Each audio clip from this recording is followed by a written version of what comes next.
Bismillahirrahmanirrahim. Kitab Ta'lim Ta'lim halaman 54 masih tentang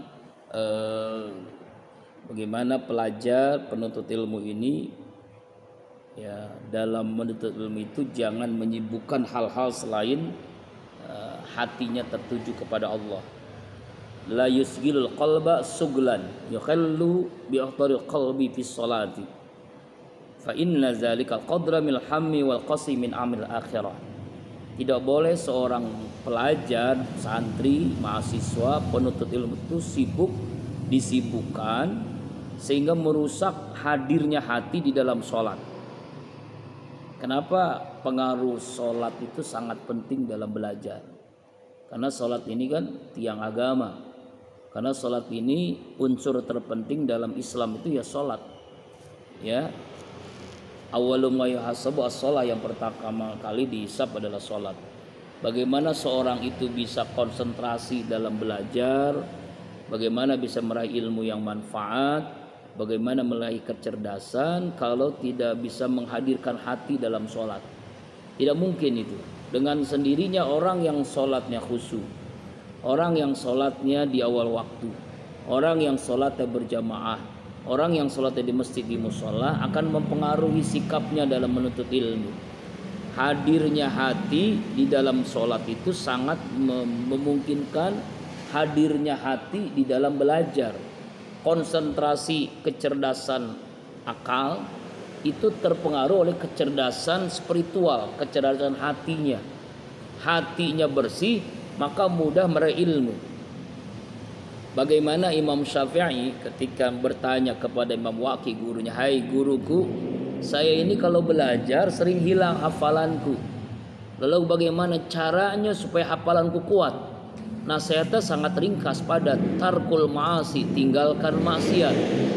Sebab maksiat itu mendatangkan dosa, dosa itu menutup hati, menutup akal, pikiran untuk meraih ilmu yang manfaat. Ya. Jadi di sini itu kebingungan mencari akhirat dalam akhirat karena tidak bisa menghadirkan hati dalam sholat. Puncaknya khusyuk itu adalah khusyuk hati, qalbu, khusyuk fil qalbi, khusyuk dalam hati. Khusyuk itu kan ada 5: khusyuk persiapan, khusyuk gerakan, khusyuk bacaan, khusyuk pikiran, dan khusyuk qalbu. Khusyuk persiapan, sebelum sholat kita persiapan. Seperti kita mau masuk ke kampus kan persiapan gitu kan.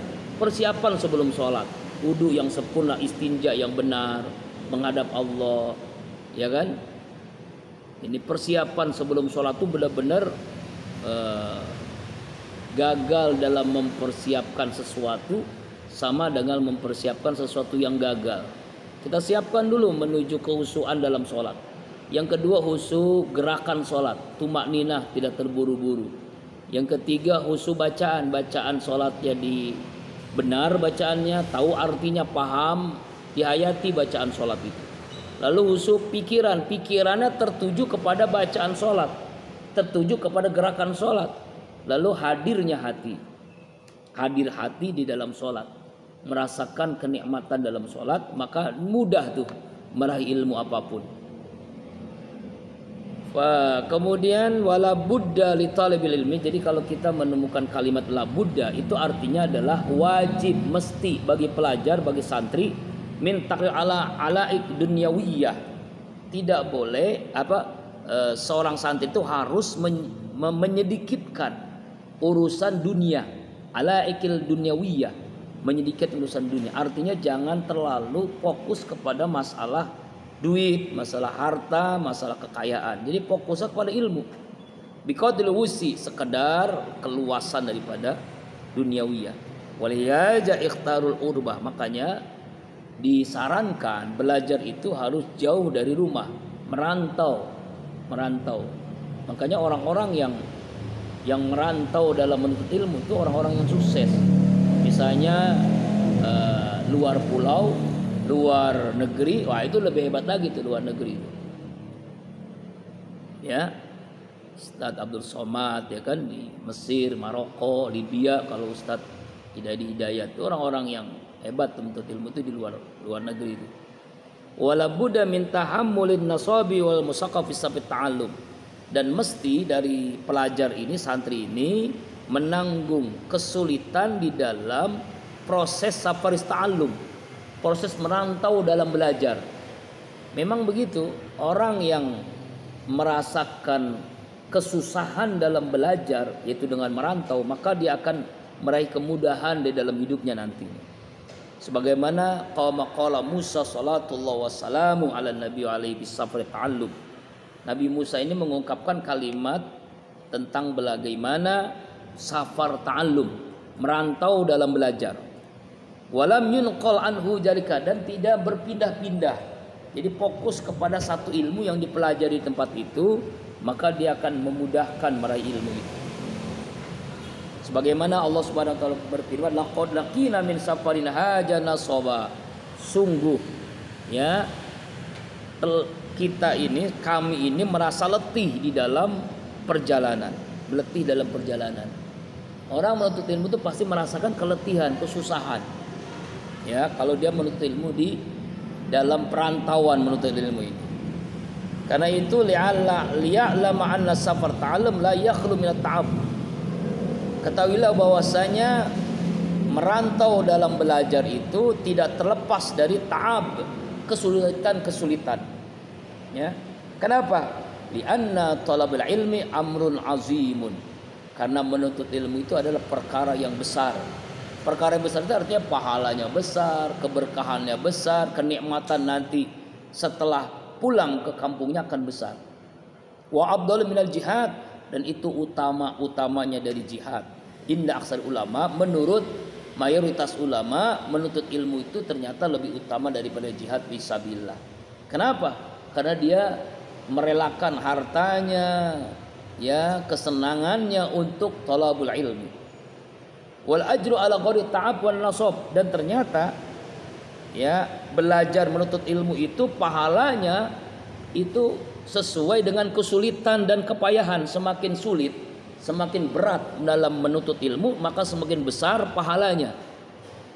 Faman sabara ala zalik, siapa orang yang sabar dalam menuntut ilmu karena sulitnya, karena beratnya, ya jalika wajada lazzatan, maka akan mendapatkan kelezatan, kenikmatan. Tafutu sairi lazati dunia, melebihi dari seluruh kelezatan dunia.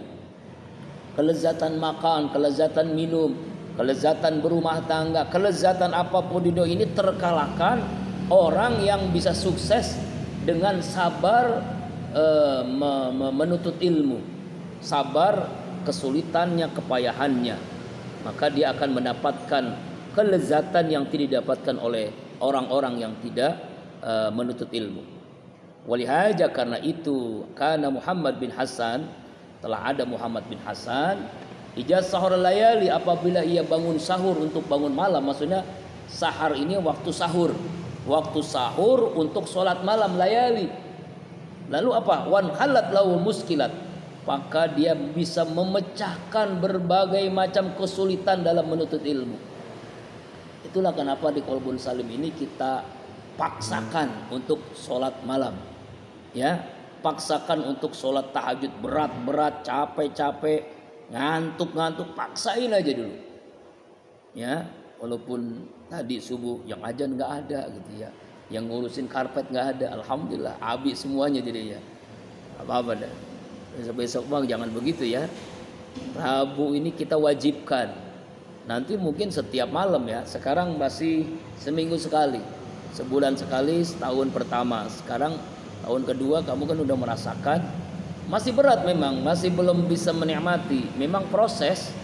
Kan dalam ibadah itu pertama itu kewajiban, kedua kebutuhan, ketiga kenikmatan. Untuk meraih kenikmatan itu prosesnya panjang. Nggak ujuk-ujuk bisa menikmati tahajud itu. Lahirlah dengan paksain dulu, nggak apa-apa, wajib berat, paksain, siram nggak apa-apa, nantilah lama-lama jadi kebutuhan, lama-lama jadi kenikmatan. Kalau lama-lama jadi kebutuhan saja, apalagi kenikmatan, semua persoalan hidup, semua kesulitan itu akan dilewatkan dengan kemudahan-kemudahan yang Allah berikan. Makanya sampai dia berkata, aina abnaul muluk min hajil lazzat, Di mana anak-anak raja yang mendapatkan kelezatan ini? Di mana? Artinya anak-anak sultan, anak-anak yang manja lah. Yang maksud anak raja ini anak-anak yang manja, tidak bisa menuntut ilmu dalam perjalanan, tidak bisa mendapatkan kepayahan, kesulitan, bahkan tidak bisa bangun malam tahajud dalam menuntut ilmu. Mana anak-anak raja? Mana orang-orang yang malas itu? Wa yambagi li talibil ilmi, karena itu wajib. Yambagi itu wajib. Wajib bagi pelajar li talibil ilmi alla yastagila bi syai'in akhar ghairil ilmi. Tidak boleh menyibukkan dengan apapun kecuali ilmu. Wala yuradu anil fiqh, dan tidak boleh mendalami apapun kecuali ilmu fikih. Artinya konsentrasi seorang pelajar, seorang mahasiswa, seorang santri ada ilmu. Ya, harta, mencari uang, bisnis itu boleh silakan, tapi jangan jadi konsentrasi utama. Konsentrasi utama adalah ilmu. Ya, qala Muhammad bin Hasan rahmatullah, inna siya'atana haji minal mahdi lal lahdi. Sesungguhnya mencari ilmu itu dari buayan sampai ke liang lahat. Tidak ada batas-batasan ilmu. Makanya Abi salut kepada, coba lihat dah, kadang-kadang kalah nih Haji Sanusi, Haji Rusmana, Haji Ujang, Bang Irwan. Bayangin, harusnya kan santri kan yang ngerekam gitu, yang bikin konten-konten itu kan. Tapi Abi terpaksa nyuruh orang, karena santri itu susah untuk di apa ya, paling keikhlasannya ya. Bayangin itu luar biasa semangatnya.